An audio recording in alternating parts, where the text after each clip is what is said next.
পাক রব্বুল আলামিন হযরত ইব্রাহিম আলাইহিস সালাতু ওয়াস সালামের কথা কুরআন শরীফে উল্লেখ করেছেন, তাই কাবা শরীফ বানাইছেন। অথচ কাবা শরীফ 10 বার, কোন রিওয়ায়াতে 12 বার কাবা শরীফ বানাই দিয়েছে।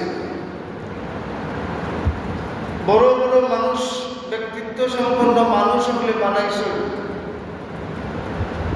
কিন্তু এদের ব্যাপারে কুরআন শরীফে আলোচনা নাই। আলোচনা সিরিয়ার অধিবাসী, বাড়ি নাই, ঘর নাই, সেই ইব্রাহিম নবীর কথা কুরআন শরীফের মধ্যে আলোচনা। তো বোঝা গেল আল্লাহ পাক রব্বুল আলামিনের মনোনীত যেই ব্যক্তি, সেই মনোনীত হতে হলে তার ধন সম্পদের প্রয়োজন নাই, প্রয়োজন শুধু একটার, সেটাই হচ্ছে তাকওয়া। হযরত ইব্রাহিম আলাইহিস সালাম এবং ইসমাঈল আলাইহিস সালাম বাপু দুইজনে কাবা শরীফ বানালে শেষ করিয়া এমন এক পাথরের উপরে দাঁড়াইছে, যেই পাথরটা সম্পর্কে কুরআন শরীফের মধ্যে বলা হয় ওয়াত্তাখিযু মিন মাকামি ইব্রাহিম মুসাল্লা। যখন তোমরা এই তোয়াফ করবা, তোয়াফ করার বাদে মাকামে ইব্রাহিমের মধ্যে 2 রাকাত নামাজ পড়ো, মাকামে ইব্রাহিমকে তোমরা মুসাল্লা বানাও। এই ধারাবাহিকতা এখন পর্যন্ত রহিয়া গেছে। আমাদের মাযহাব মতো, হানাফি মাযহাব মতো, কোনো মানুষ যদি তাওয়াফ করুন 7টা চক্কর দিয়ে, কাবা শরীফ যদি তাওয়াফ করুন, তাওয়াফ শেষে 2 রাকাত নামাজ পড়া ওয়াজিব, নামাজ পড়তেই হবে। এখন যদি মাকাম ইব্রাহিমের খান্দাত পড়া না যায়, মানুষের বিরল লাগে, কাবার চত্বরের যে সেখানে 2 রাকাত নামাজ পড়লে ওয়াজিব আদায় হয়েছে, তবে পড়তে হবে 2 রাকাত নামাজ। কারণ এটা আল্লাহ তাআলার নির্দেশ, ওয়াত্তাখিযু মিন মাকামি ইব্রাহিম মুসাল্লা, তোমরা মাকামে ইব্রাহিমকে মুসাল্লা বানাও। 2 নম্বর কত হইল গেরি, হযরত ইব্রাহিম আলাইহিস সালাম যখন কাবা শরীফ বানাইছে, কাবা শরীফের 2টা দরজা দিছে, একটা পূর্ব দিকে, একটা পশ্চিম দিকে, একটা জানালা দিছে। ইব্রাহিম আলাইহিস সালামের বানাইল কাবা যেটা, এটা 2টা দরজা আছে, উপরে কোনো ছাদ আছে না, উপরটা খোলা আছে।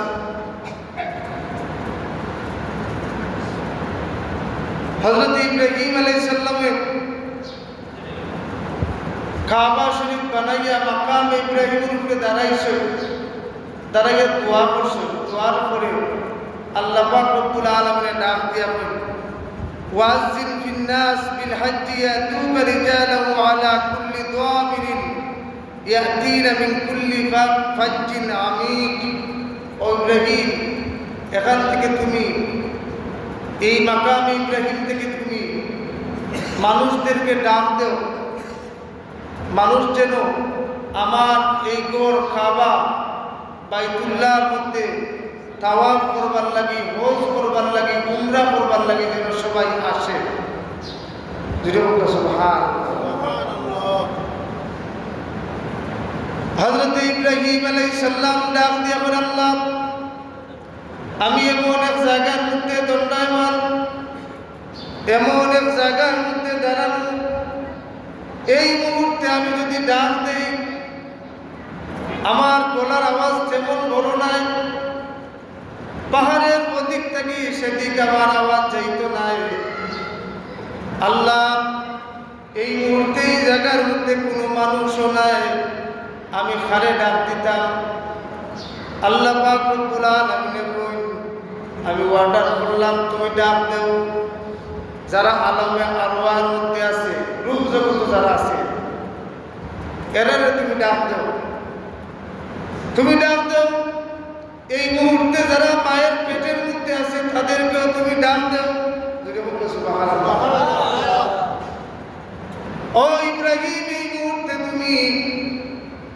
শিমাল থেকে জুনুব, মাশরিক থেকে মাগরিব যত মানুষ জীবিত আছে তাদেরকে তুমি ডাক দেও। হযরত ইব্রাহিম বলেন, আল্লাহ আমি এই মুহূর্তে আমার সামনে কোনো মানুষ নাই,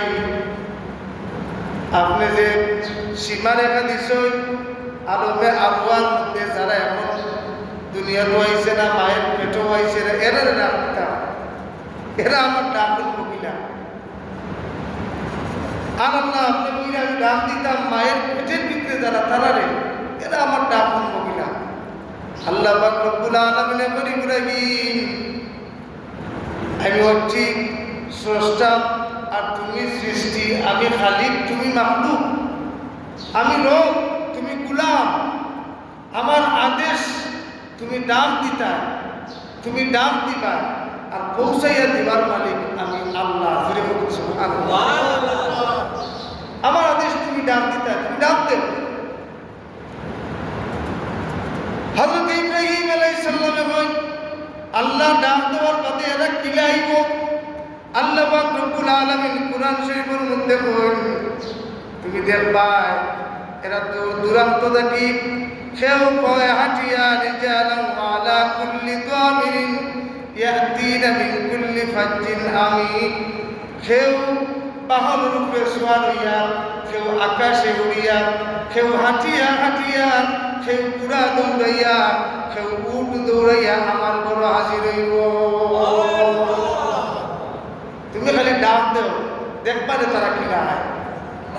হযরত ইব্রাহিম আলাইহিস সালামের ডাক দে, ওয়াজিন ফিন নাস, সমস্ত মানুষদেরকে ডাক দে, আসো আসো কাবার মধ্যে আসো, বাইতুল্লাহর মধ্যে আসো, আল্লাহর ঘর তওয়াফ করো, জিয়ারত করো, হজ করো, উমরা করো। হযরত ইব্রাহিম আলাইহিস সালামের ডাক শোনার বাদে মায়ের পেট থেকে মানুষগুলাই আরম্ভ করছে লাব্বাইক আল্লাহুম্মা লাব্বাইক লাব্বাইক লা শারীকা লাক লাব্বাইক ইন্নাল হামদা ওয়ান নি'মাতা লাকা ওয়াল মুলক লা শারীকা লাক। সুবহানাল্লাহ। আলমে আল্লাহ থেকে আরো পুরো মানুষে বলে লাব্বাইক। হযরত ইব্রাহিম আলাইহিস সালামের তাই কাবার চত্বর মাকামে ইব্রাহিমের উপরে দাঁড়াইয়া মানুষের আওয়াজ তাই শুনুন লাব্বাইক। হযরত ইব্রাহিমের এই দিনকুর ডাক থাকি লাব্বাইক যে আরম্ভ হইছে বাইতুল্লাহর সামনে, কিয়ামত পর্যন্ত এক মুহূর্ত এক সেকেন্ডের লাগিও লাব্বাইক বন্ধ হইতো না। কিয়ামত পর্যন্ত বন্ধ হইতো না, লাব্বাইক চলতেই থাকবো লাব্বাইক। এই দিন যারা তকদির বালা নসিব বালা যারা আল্লাহ কবুল করছেন, যেই মানুষগুলারে খাবার যাইবার ব্যবস্থা করে দিবা, সেই মানুষগুলাই মায়ের পেটও থাকিয়া আলমে রেহমের মধ্যে থাকিয়া আলমে আরওয়াহের মধ্যে থাকিয়া দুনিয়ার এই প্রান্ত থাকি সেই প্রান্তের মধ্যে থাকিয়া লাব্বাইক যারা কইছিল, আল্লাহ পাক রব্বুল আলামিনে যে যতবার লাব্বাইক কইছেন তারে ততবার খানায়ে কাবার সামনে না হইয়া আল্লাহ মুখ দিতা না। খানায়ে কাবার সামনে না হইয়া আল্লাহ মুখ দিতা না। যে যতবার লাব্বাইক কইছেন ততবার যাইবা। এজন্য খানায়ে কাবার মধ্যে মুসাফির কয়েক ধরনের আছে। কিভাবে? খানায়ে কাবার মধ্যে এক গুরু মুসাফির এরা হজ করবার লাগে যায়, বড় হজ করবার লাগে যায়। আরো গুরু মুসাফির আছে, আরো গুরু মুসাফির এরা শুধু উমরা করবার লাগে যায়। আরো গুরু মুসাফির আছে হজও করেন উমরাও করেন, তিন গুরু। আরো গুরু মুসাফির আছে খান্দা গাছের খালি শুধু তাওয়াফ করবার লাগে যায়, উমরাও করেন না হজও করেন না, খালি চক্কর দিয়ে তাওয়াফ করবার লাগে যায়। আরো গুরু মুসাফির আল্লাহ রাখছেন এরা শুধু 5 ওয়াক্ত নামাজ পড়বার লাগে, জমাতে নামাজ পড়বার লাগে যায়। এরা উমরাও নাই, হজও নাই, তাওয়াফও নাই, খালি নামাজ পড়বার লাগে যায়। এই যে আল্লাহ পাক রব্বুল আলামিন এই খানায়ে কাবা এটা বরকতময়, এটার মধ্যে কি বরকত? 10টা জিনিস অজানা এই ঘরের মধ্যে। কি জিনিস অজানা? এক নম্বর জিনিস টেলিগাড়ি। কোনো মানুষের যদি খানায় কাবা শক্তি দেখিলেন, দেখে যদি খালি যেই তা করবো ও তার সঙ্গে সঙ্গে কবর যায়। সুবহানাল্লাহ, সঙ্গে সঙ্গে কবর, আর কোনো মাপ নাই, সাথে সাথে কবর। তা আমরা হুজুরেই কে দেখা হইতা ফয়লাদের সময় খানায় কাবা তুমি দেখবা, এক দোয়া করবি। বলে কোন দোয়া? বলে দেখকেও তুমি দোয়া করবি, আল্লাহ খানায় কাবার মধ্যে আইসি, যত দোয়া করবো তুমি কবুল করে নিও। যেটা হোক সুবহানাল্লাহ। ও ফয়লাও যে আপনি ও কথা কি আপনি ফয়লার দোয়াটা তো কবুল। এখন হুজুরে আপনার কে দিছে, এখন যত সময় খানায় কাবার থাকবায়, যত দোয়া করবায়, ফয়লা দোয়ার বরকতে হবল ঠিক কবুল। এর লাগে ফয়লাও কি আপনি আল্লাহ আমি তোমার ঘরে আসছি, আজকে থাকি এখন থাকি যতটা কইব তুমি আল্লাহ কবুল করে দিবা। সুবহানাল্লাহ, সুবহানাল্লাহ। খানায় কাবা এটা আশ্চর্য একটা বিষয়, আশ্চর্য। 2800 বছর বাদে হযরত ইব্রাহিম আলাইহিস সালামে বানাইছে, আরো 2000 বছর বাদে আমালেকা একটা পুত্র বানাইছে, আরো 2400 বছর বাদে জুরহুম পুত্র বানাইছে, এর অনেক দিন বাদে কুরাইশ পুত্র কাবা বানাইছে। কুরাইশ পুত্র আল্লাহ রাসূল সাল্লাল্লাহু আলাইহি ওয়াসাল্লামের বয়স তখন 35 বছর। তারার একটা ইক্তেদা, তারার একটা বিশ্বাস আছে যে খ্রিস্টান হোক আর ইহুদি হোক আর কাফির হোক, সকলে কাবা শরীফ মানত, কাবা শরীফ মানত। তাদের একটা আইন আছে যে আমরা যেহেতু কাবা শরীফ মানি, কাবা শরীফ পবিত্র বলিয়া জানি, তাহলে এই কাবা শরীফ যেই কাপড় দিয়ে আমরা সবসময় চলাফেরা করি, যেই কাপড় আমরা পরিধান করি, কাবার সামনে গিয়ে এই কাপড় পরতে হবে না। বলে তাহলে কোন কাপড় পরতে? আমরা তো অতিরিক্ত কাপড়ও নাই। ও তারা আইয়ামে জাহিলিয়াতের যুগ তারা আইন একটা বলেছে যে কাবার সামনে গিয়ে লেমটোয়ে তো কাপড় নাই, দুই মুখে নাম। মানে তারা দৃষ্টিতে তারা কাবারের সম্মান দেখায়, যেই কাপড় আমরা বিন্দি কাপড় এখানে লইয়া দিতে নাই কাবার সামনে। এই সময় 360টা মূর্তি আছে। আল্লাহ রাসূল সাল্লাল্লাহু আলাইহি ওয়াসাল্লাম ছোটকাল থেকে দেখিয়া আইলা আল্লাহ রাসূলের মনের মধ্যে খুব জ্বালা যন্ত্রণা দেয় এই মূর্তিগুলা দেখিয়া। হঠাৎ করে কোন এক সময় কাবা শরীফের ছাতও নাই, কাবা শরীফের ছাতও নাই এবং কাবা শরীফের দরজাও নাই। 2টা দরজা আছে, ওদিক দিয়ে ঢুকতা, ওদিক দিয়ে বাড়াইতা। আর এমন বৃষ্টি আরম্ভ হইল, বৃষ্টিতে ভিজতে ভিজতে কাবা শরীফ গলি গেছে, মানে সুটটা গেছে কি সন্তান। যেই সুটটা গেছে কি তখন তারা সারা এই মক্কা এরিয়ার মানুষ তারা বইছে, সকল পুত্র বইছে, বইয়া হইলে আমরা কাবা বানাইতাম। তবে শর্ত হইল একটা, কাবার মধ্যে কোনো হারাম টাকা, সুদর টাকা লাগতে হতো না। সুদর টাকা তারা কাফির হইলেও সেই সময়কার কাবা শরীফের মধ্যে কোনো হারাম টাকা, সুদর টাকা, কোনো রাফ টাকা তারা লাগাইছে। আল্লাহ রাসূল সাল্লাল্লাহু আলাইহি সাল্লামের 35 বছর বয়স। খানায় কাবা মেরামত হইল, দূর দূরান্ত থেকে পাথর আনা। আল্লাহ রাসূল সাল্লাল্লাহু আলাইহি সাল্লামের নিজেও পাথর বহন করছেন, কাবা শরীফের আঙ্গিনার মধ্যে আনছেন। দেখা গেল হালাল টাকা দিয়ে বানাইতে গিয়া ইব্রাহিম আলাইহিস সালামের জমানাত, ইব্রাহিম আলাইহিস সালামের বানান যে কাবা আছে, এই কাবা তারা টাকা দিয়ে বানাইতে পারেন না, বানাইতে পারেন না। দেখে তারা মত করেছে যেহেতু আমরা মত করছি হালাল টাকা দিয়ে বানাইতাম, তাহলে আমরা এত বড় করে না বানাই, একটু ছোট করে বানাই নেব।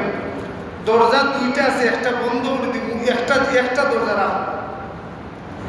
ও তাকে এলো কাবা শরীফের একটা দরজা, জানালা বন্ধ করে হইল। আর ওই সময় সম্মানার্থে কুরাইশ মানুষরা তারা বলল যে কাবা শরীফ এটা সম্মানিত জিনিস, এটা জেসা হমাইতে পারত না, ওলা ব্যবস্থা করাও। ও দরজারে তারা 6 ফুট উপরে উচ্চতার মধ্যে দরজা তুলছে, যাতে কেউ অতি সহজে কাবার ভিতরে ঢুকতে না পারে। বর্তমান যে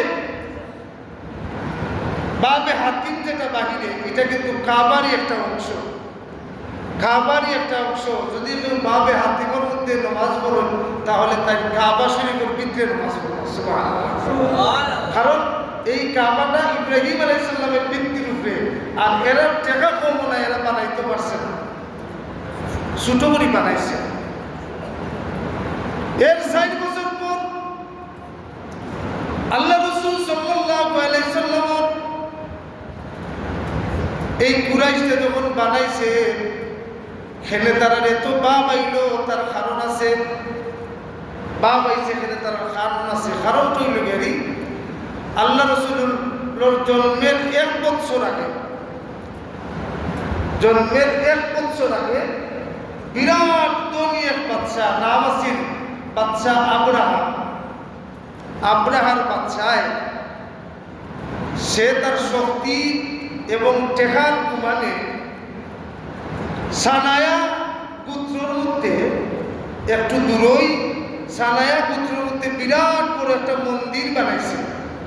মন্দির বানাইয়া কইছে যত মানুষ কাবা করে যাও, আজকে থেকে আর কাবা করে যাওয়া রাখতো না, কাবা থেকে সুন্দর করে একটা আমরা বানাইছি। এলাম করলো, সব দিকে ঘোষণা দিল, কিন্তু একটা পুত্রের মক্কা শরীফেরা সহ্য করতে পারল না। রাত্রিবেলায় সব পুত্রের মানুষ মিলিয়া এদিকে আবরার বাদশা কইছে কাবা যাওয়া লাগতো না, বলো আজকে থেকে আইবাই। আর ই পুত্র কইছ যে আজকে থেকে একবার না একবার কেউ আবরার বাদশার মন্দিরের মধ্যে পায়খানা করবা, করলে অনেক নেকি বুঝিরে হোক। যেমন ফেরাউন তেমন মুসা নাই, ফেরাউনের জমানত তো মুসা, মুসার জমানত ফেরাউন। এই গোত্রের মানুষগুলা রাত্রিবেলা গেছে, রাত্রিবেলা গিয়া আপনার বাদশার বানাইল মন্দিরের মধ্যে পায়খানা করিয়ে দিয়েছে, আর বলছে তোর অত বড় সাহস, আমরা কাবার লোকের তুলনা করছ। তার উপহার দিয়া গেল। পরের দিন বাদশাহ যখন খবর পাইছে, খবর পাইয়া রাগে ৬০,০০০ সৈন্য হাতির উপরে সোয়ার হইয়া রওনা দিছে কাবা শরীফ ধ্বংস করবার লাগে।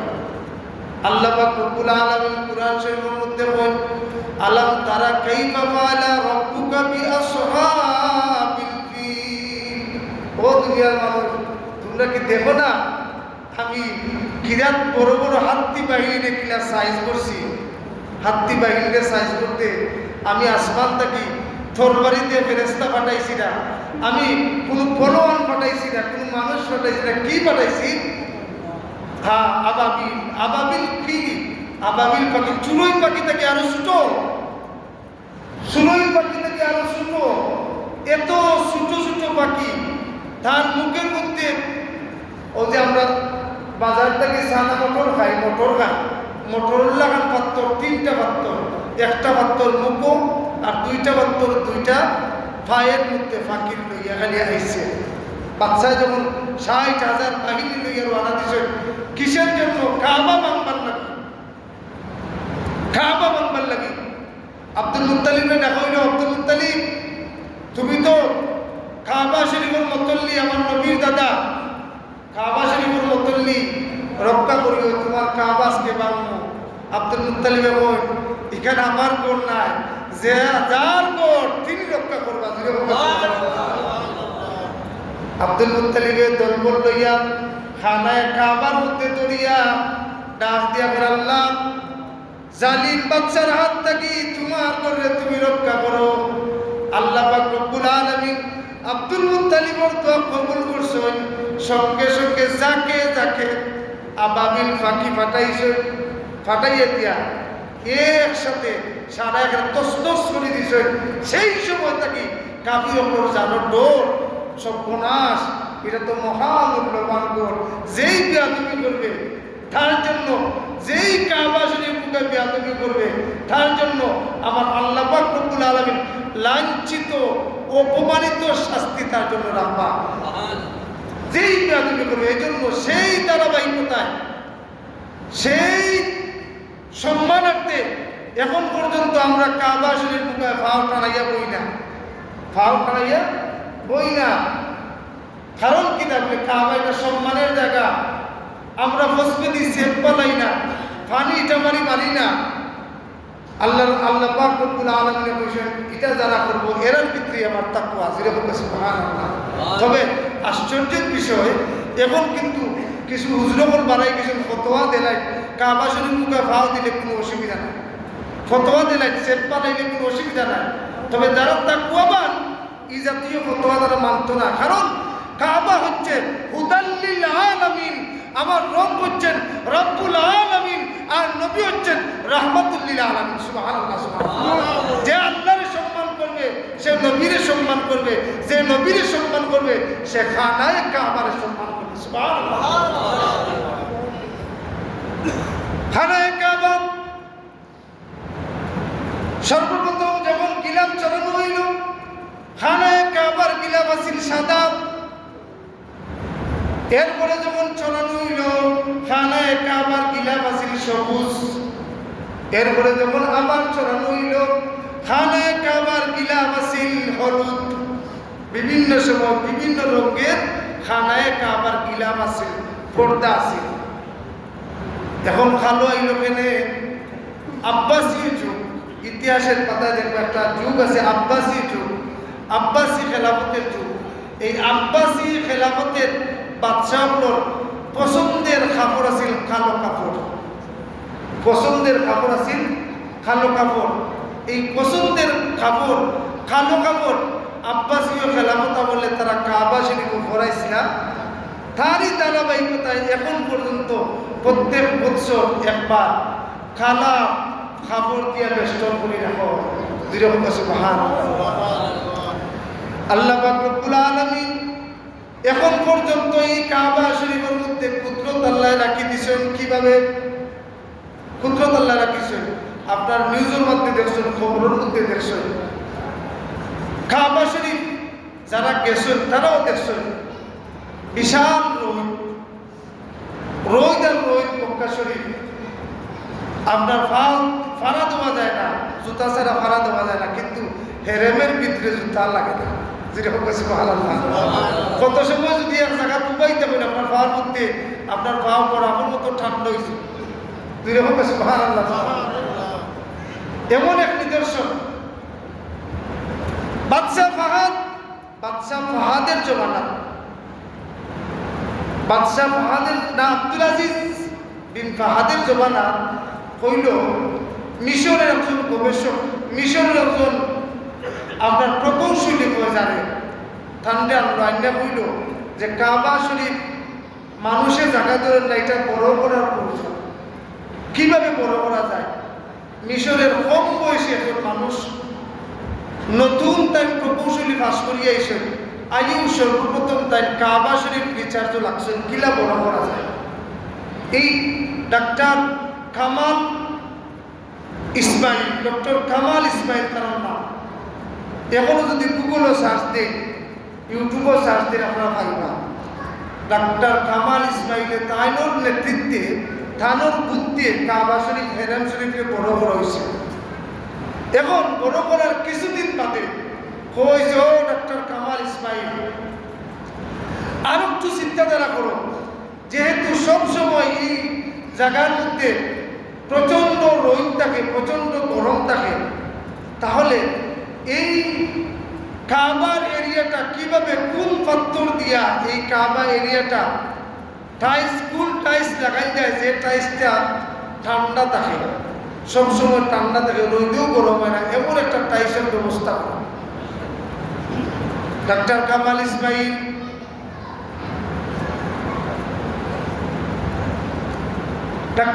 ইসমাইল তাই এই কাবা শরীফের লাগে তাই বিভিন্ন দেশে দেশে দেশে দেশে তাই ঘুরো গিয়া, কিন্তু তাই ঠান্ডা থাকবো ইজাতর টাইস বা ইজাতর ফাত্তর তাই পাই না। তুকাইতে গ্রিসের এক পাহাড়, ছোট্ট একটা পাহাড়, ও একটা মাত্র পাহাড় পাইছে, ও পাহাড়ও তাই গিয়ারি এই পাহাড়টা ওর দেখতেন কিনছেন কিনা আনছেন আইনা তাই কাবা শরীফের মধ্যে বর্তমান যে মার্বেল পাথর লম্বা লম্বা লাগায়, এই মার্বেল পাথর গ্রিসের এই পাহাড় থেকে তাই লাগাইছে। এর ঠান্ডা থাকে। 15 বছর বাদে সেই সৌদি আরবের বাদশায় আবার ডক্টর কামাল ইসমাইলকে ডাকিয়া কইছে, ও প্রকৌশলী, ও ইঞ্জিনিয়ার, তুমি যে সুন্দর করে কাবার মার্বেল পাথর লাগাইছো, ঠান্ডা থাকে, তুমি আমার পক্ষ থেকে ধন্যবাদ পাওয়ার যোগ্য, তুমি ধন্যবাদ পাইবাই। তবে আবার আমি তোমার কইরাম, যেই পাথরটা কাবা শরীফ লাগাইছো ওই পাথরটা খুঁজাইয়া আনো মসজিদে নববীর, আমার নবীর মসজিদে লাগাইবার লাগে। এখন ডক্টর কামাল বড় চিন্তার মধ্যে পড়ছে যে আমি রিসার্চ করতে করতে দেশে দেশে ঘুরতে ঘুরতে মাত্র একটা গ্রিসকে একটা পাহাড় পাইছিলাম, এটাও ছোটো মোটো আছিল, তাও 15 বছর আগে। আর তো ওই জাতীয় পাহাড় নাই। আর এই পাহাড় কি এই 15 বছর এখনো রইয়া গেছে নি? তাই চিন্তাধারার মধ্যে পড়ে গেছেন। চিন্তা করতে করতে তার গ্রিস গেছেন। গ্রিস যাওয়ার বাদে কুজ লাগাইছেন। কুজ লাগিয়ে দেখা গেছে এই পাহাড়ও বাকি যে অর্ধেক রয়েছিল অর্ধেক বিক্রি হয়েছে। অর্ধেক তো তাই না কাবাত লাগাইলা, আর বাকি অর্ধেক বিক্রি হয়ে গেছে। বিক্রি হওয়ার কারণে তাই চিন্তার মধ্যে করলাম, তবে তাই কোম্পানির মধ্যে গেছে গিয়া কইরা যে এই পাহাড়টা কার কাছে বেচছো, একটু তার কুজ লাগাইয়া আমরা জানাইবা। ও তারা বলল এটা কুজ করি আর কি, তার এটা তো বিক্রি হয়ে গেছে বলে। এর বাদেও হইলে তো ঠিক আছে, আমরা একদিন সময় দেবো, আমরা দেখি কুজ লাগাইয়া এই পাহাড়টা খেয়ে কিনে নিছে। একদিন বাদে খবর দিছেন ডক্টর কামালকে, খবর দিয়া কইছেন যে এই পাহাড়টা যে নিছেন, যে কোম্পানি নিছে, এই কোম্পানির নাম ঠিকানা পাওয়া গেছে। তাই দৌড়িয়া গেছেন অফিস, গিয়া নাম ঠিকানা লইছেন। নাম ঠিকানা লইয়া তাই আশ্চর্য হয়েছেন যে এই পাত্তরের পাহাড়টা গ্রিস থেকে কিনা আরব সৌদি একটা কোম্পানি কিনে নিছে। দৌড়িয়া যাই কোম্পানির মধ্যে গিয়া কই 15 বছর আগে গ্রিসের যে পাহাড় থেকে এই পাথর কিনছিলাম, এই পাথরটা কোন কাজে লাগাইছেন আমি জানতাম চাই। কোম্পানির মালিকের জবাব দিল, ভাই 15 বছর আগের পাথর, এটা তো টাকার কথা না। এর বাদে যেহেতু আপনি কইরা, ঠিক আছে আমি একবার কুজ লাগাইয়া দেখতাম পারি। কুজ লাগাইছেন, কুজ লাগাইয়া 3 দিন বাদে জানাইছেন যে গ্রিসের এই পাহাড়ের পাথর 15 বছর আগে জেলা আনা হয়েছিল, ওই পাথরটা ওইভাবে আমার স্টক রুমের মধ্যে এখনো রইয়া গেছে, এখনো রইয়া গেছে। তাই এই খবরটা উনিয়া ডক্টর কামাল ইসমাইলের চোখে দিয়া পানি করছে, করিয়া খান্ডা। তখন কোম্পানির মালিকের কয়, ভাই খান্দন খেলে বলে খান্ডা বহু কারণে এই যে পাহাড়ের পাথর, এই পাথর লাগান পাথর আর ওয়ার্ল্ডের মধ্যে নাই, আর পৃথিবীর মধ্যে নাই, একটাই পাহাড়। আর এই পাহাড়ের পাথরটা কাবা শরীফের মধ্যে লাগাই দিয়েছে। এখন যখন মদিনার মসজিদের লাগে হয়েছে এই পাথর আমি খুয়াই ভাই, আমি তো বুঝাইয়া হয় না, কিন্তু আল্লাহর কি কেরেশমা, এ অর্ধেক লাগাইছেন আল্লাহর গরম লাগি, আর অর্ধেক আল্লাহ রাখি দিয়েছেন নবীর গরম লাগে। সুবহানাল্লাহ। ডক্টর কামাল ইসমাইল মসজিদে নববীর মধ্যে সেই কাবা শরীফ যে পাথরটা লাগাইছেন, ওই পাথরটা মসজিদে নববীর মধ্যে 15 বছর বাদে লাগাইছেন। এখনো মসজিদে নববীর জেলা গরম হয় না, কাবা তোলা গরম হয় না, এর সেম পাথর। আমি ওই জিনিসটা বুঝাইবার লাগি ঘটনাটা কইলাম। এই কাবাটা আশ্চর্যজনক। এই কাবাটা হইল গাড়ি হুদাল্লিল আলামিন, আর মসজিদে নববীর মধ্যে কোনো রহমতুল্লিল আলামিন, যে হোক সুবহানাল্লাহ। সুতরাং এই খানায় কাবা একটা এমন কুদরত, আল্লাহর কুদরত। আমাদেরকে আল্লাহ যাদেরকে তৌফিক দান করছেন, আমরা যাইতাম, হজ করতাম, উমরা করতাম, তওয়াফ করতাম। এই তওয়াফ করলে আমরা নামাজ পড়লে যেটা সওয়াব পাই, তওয়াফ করলে ওলা আল্লাহ সওয়াব দেন। সুবহানাল্লাহ। মাকাম ইব্রাহিম হযরত ইব্রাহিম আলাইহিস সালাম মাকাম ইব্রাহিমের উপরে দাঁড়াইয়া দোয়া করছেন। মাকাম ইব্রাহিম এর বাদে হযরত ইব্রাহিম আলাইহিস সালামে কাবার একটা কোণার মধ্যে রাখছেন, একটা কর্নারের মধ্যে হযরত ইব্রাহিম আলাইহিস সালামে রাখছেন, যাতে কাবা শরীফের সৌন্দর্য বৃদ্ধি হয়।